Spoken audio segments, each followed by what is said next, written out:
We are fortunate enough to be joined by Walter Isaacson, New Orleans native, Tulane professor, noted biographer to some of the great minds in history, from Da Vinci to Ben Franklin to Steve Jobs.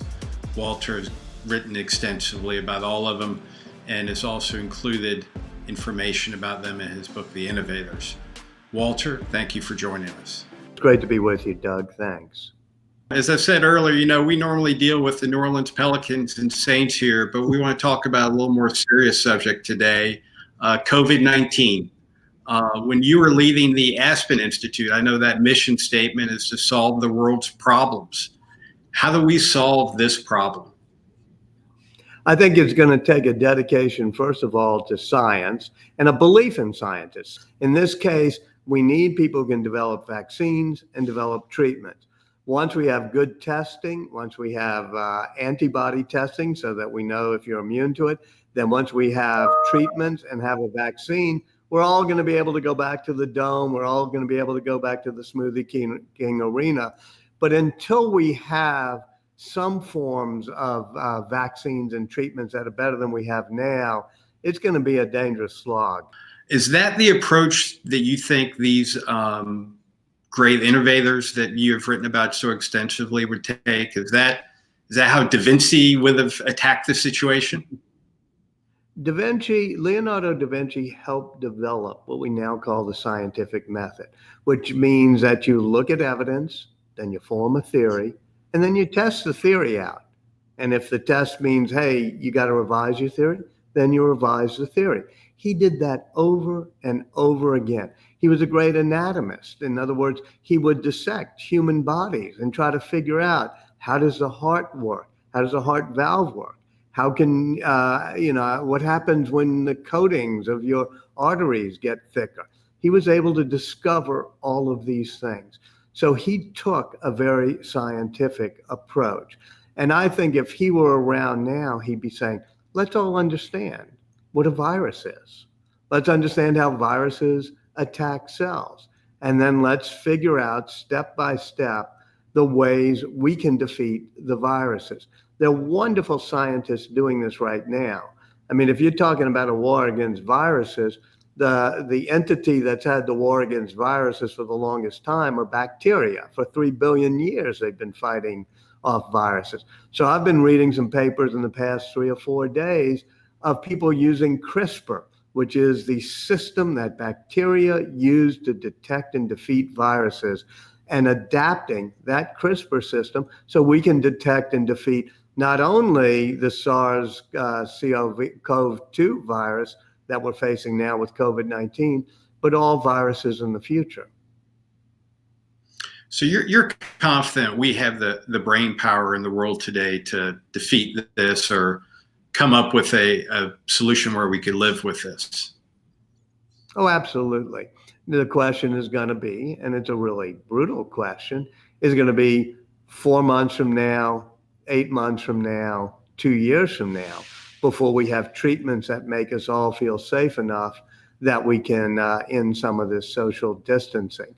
But the thing about the United States in particular is that, especially since World War II, we've identified scientific problems and we've had the best innovation, the best research, and with places like Tulane and LSU, you're seeing it happening here, the best universities to put their minds to it. Right. You bring up Tulane, you bring up LSU. How do you think Louisiana as a state has done in dealing with this situation?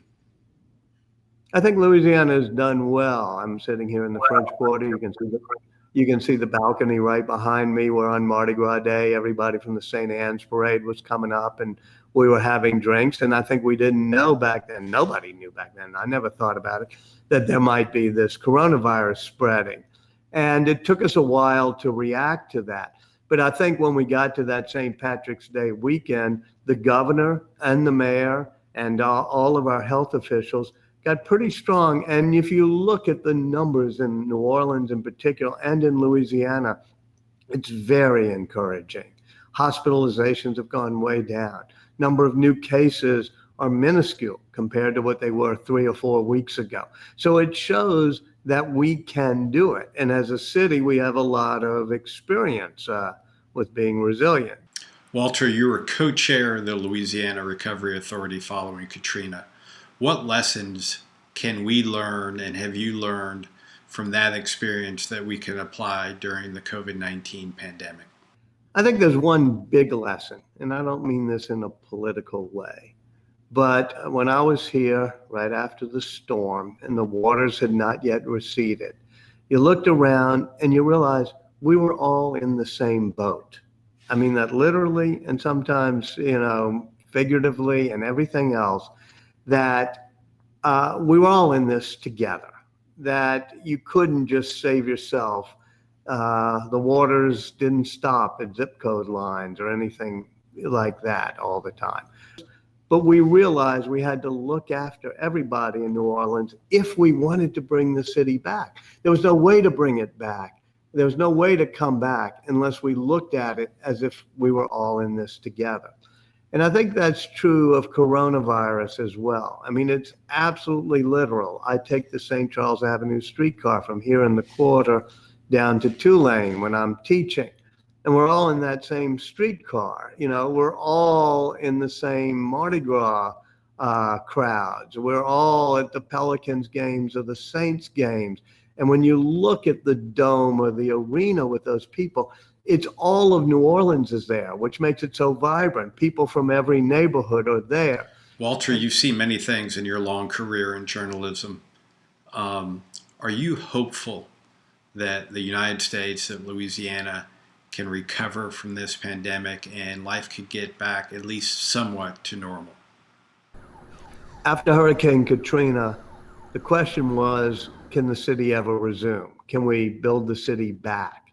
But then we got to an even bigger question, which is not only can the city resume, because we knew it would, but not just building it back, but building it better, building it to the way we would have wanted the city to be. Says, I know whether it's in 8 months or 18 months, we're going to have treatments and vaccines. And so maybe we come out with a society that's more unified, as well as a society that's a little bit more compassionate and a little bit more caring. Walter Isaacson, thank you for joining us today.